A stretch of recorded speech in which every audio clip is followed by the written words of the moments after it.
Bonjour à toutes et à tous. J'ai le plaisir aujourd'hui de retrouver Valérie Delahaye-Guillochot, notre présidente du conseil d'administration.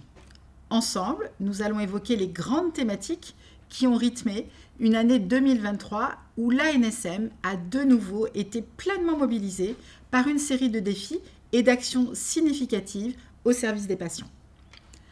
En 2023, l'ANSM a poursuivi sa lutte contre le mésusage des médicaments. La politique de santé publique, initiée en 2022 et co-construite avec l'ensemble des parties prenantes, les professionnels de santé, les patients, s'est ainsi poursuivie.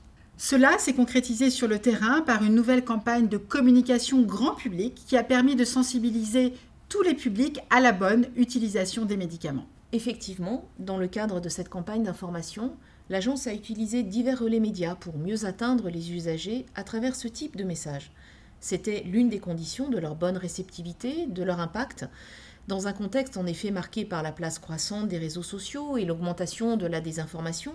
Il est important qu'une autorité de santé publique telle que l'ANSM puisse s'adresser aux citoyens, aux patients, aux professionnels de santé, en empruntant des canaux qui sont aussi ceux de ces publics. Au-delà de la sensibilisation au mésusage des médicaments, nous avons aussi bien évidemment un engagement de sécurité. Cela s'est traduit ces dernières années par la volonté d'une prise de position toujours plus forte dès lors que nous considérions qu'une balance entre les bénéfices et les risques est ou était devenue défavorable. En 2023, nous avons eu ainsi une séquence très forte sur les vasoconstricteurs oraux, dont l'impact médiatique a permis d'avoir un réel retentissement dans chacun des foyers au niveau national. Même si la forte mobilisation de l'ANSM auprès du comité de pharmacovigilance de l'Agence européenne du médicament n'a pu aboutir, il est notable de constater que le recours à ces médicaments a été fortement réduit au cours de l'hiver dernier, ce qui témoigne, là aussi, du succès de cette action de santé publique au travers d'une communication claire et impactante, co-portée avec l'ensemble des acteurs. Notre engagement pour assurer un accès équitable aux médicaments et aux produits de santé a été une nouvelle fois une priorité majeure des actions de l'ANSM, notamment avec notre mobilisation dans la conception et le déploiement du plan hivernal 2023-2024.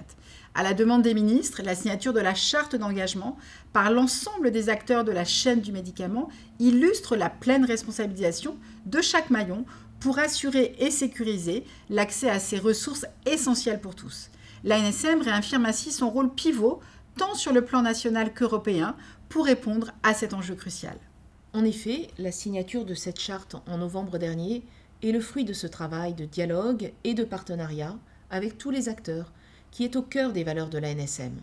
En outre, le travail mené par l'agence avec ses homologues européens a permis de préparer des décisions récentes au niveau de l'Union pour sécuriser l'accès aux médicaments essentiels.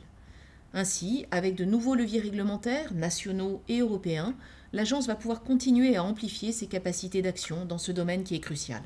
Je tiens à exprimer mes remerciements les plus sincères à toutes les collaboratrices et tous les collaborateurs de l'agence pour leur engagement au quotidien sans relâche et à leur contribution précieuse à nos missions au bénéfice des patients. Ce sont tout simplement eux qui font l'ANSM au quotidien, cette belle institution que j'ai eu l'honneur de diriger pendant plusieurs années. Je voudrais m'associer pleinement aux propos très chaleureux de la directrice générale en soulignant effectivement que les équipes de l'agence ont pu une nouvelle fois en 2023 démontrer leur capacité de réactivité et d'anticipation.